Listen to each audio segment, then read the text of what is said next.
Outfit ya Titan Ngomo yakonzeresa commotion pa social media.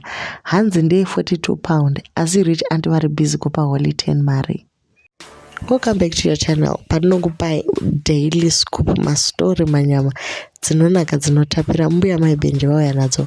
Please don't forget to like and subscribe and to hit the notification button.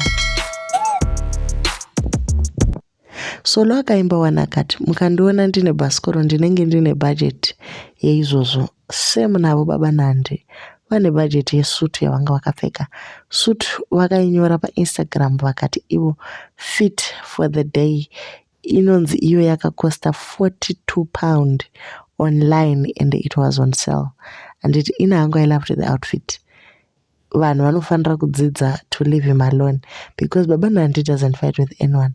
Havana kufanana nemudzimai wavo Olinda.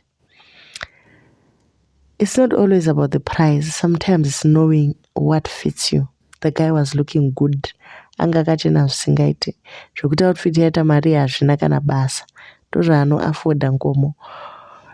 Because Ngoma anogona kuzonza alichifutika. He's living within his means. Rich aunty vari kuti vakaspenda 3k kuma artists and she actually gave Holyten mari yakawanda backstage. Achiti she's not happy nezvakaitwa naMax, but it doesn't matter anymore because akazotomusvitsa mazakwatira. But kana mozotaurirwa nonsense naOlinda nekuda kwemari iyoyo musacheme guys. Manje chakonai pamalive imi.